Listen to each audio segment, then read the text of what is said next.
If you build it, will they come? Part 2. All salesmen are actors.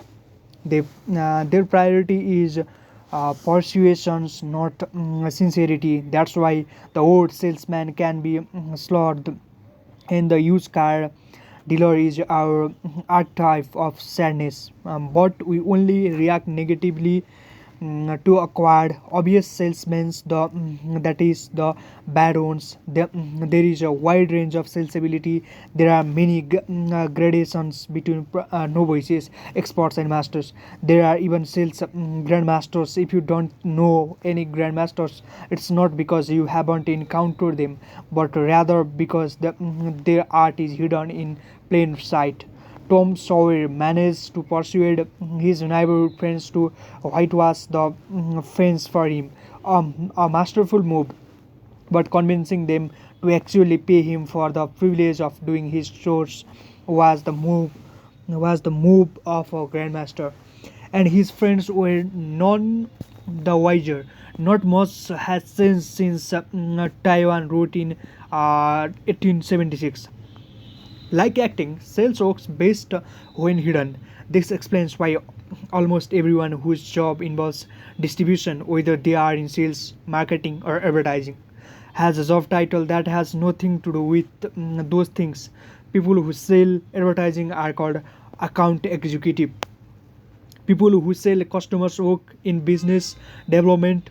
People who sell companies are investment bankers, and people who sell themselves are called politicians. There is a reason for this redescription. None of us want to be reminded when we are being sold.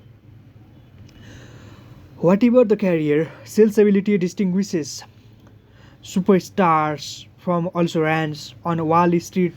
On new hire starts is an analyst, wielding technical expertise, but his goal is to become a deal maker. A lawyer prides himself on professional credentials, but law firms are led by the rainmakers who bring in clients.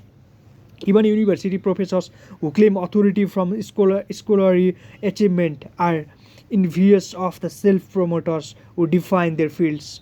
Academic ideas about history or English don't just sell themselves on their intellectual merits. Even the agenda of fundamental physics and the future path of cancer research are results of persuasion.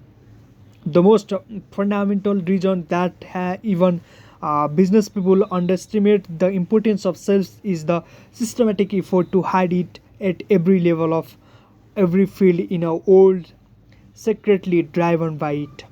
The engineer's grail is a product, great people that it sells itself. But anyone who would actually say this about a real product must be lying. Either he is delusional, lying to himself, or he is selling something and thereby contradicting himself. The polar opposite business cliche once that the best product doesn't always win.